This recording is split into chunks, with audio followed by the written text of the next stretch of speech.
And lastly today, Terry Murden from Daily Business. Good afternoon, First Minister. Just a couple of things. Firstly, following on from the various reports we keep getting on the economy, how soon can we expect a firm plan of action?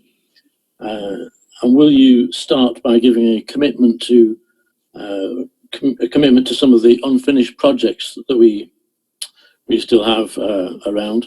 The second thing is do you want to give Prime an example of those?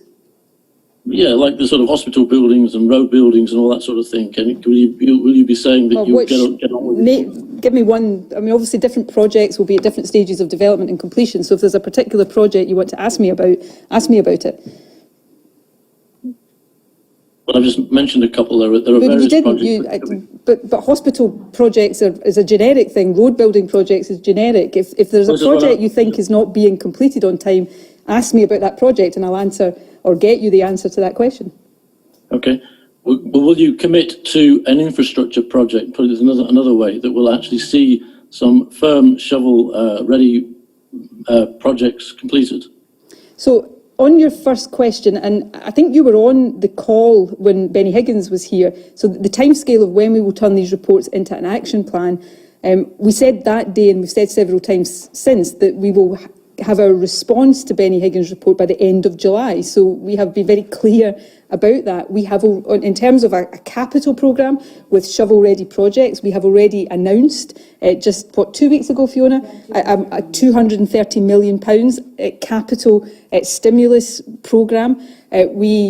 Construction on hospital essential projects never paused over the course of the virus, and of course construction is now quickly getting back to normal. If there are particular projects you want me to comment on, I'm happy to do that, but just a generic, when our project's going to get back on track is a bit vague for me to do that properly. So my apologies for asking you to be more specific, but that's the reason, and we will continue to look for ways in which we can accelerate capital projects, which during any economic crisis we know is a really important way of trying to create jobs and protect jobs. Fiona, do you want to add? Yes, it was several weeks ago that we announced an economic stimulus to support the restarting of the economy.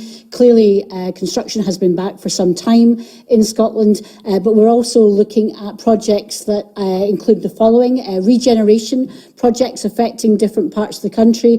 Yes, there's some road building in that as well. We're also supporting construction companies with a £100 million loan to help small and medium companies to accelerate their work. We, as part of that £230 million announcement, we announced £62 million of an energy transition fund, particularly helping the North East. We helped identify restart for small companies that are high growth but emerging companies, and also some digital projects. So we're already starting our stimulation of the economy using capital and infrastructure, not too dissimilar to what the UK government announced on Monday. But of course, there's no consequentials from what the UK government announced at the beginning of the week. What we really need, and what we'll be expecting to see from the UK Chancellor next week, is a real level of fiscal and economic stimulus, similar to the levels you've seen, for example, for Germany, where you've seen 4% of GDP, which would see an £80 billion economic stimulus to kickstart the economy. We have never seen an economic crisis like this, so therefore it needs that level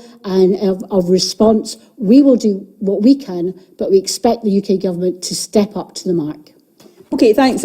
My thanks to all the journalists for joining us today.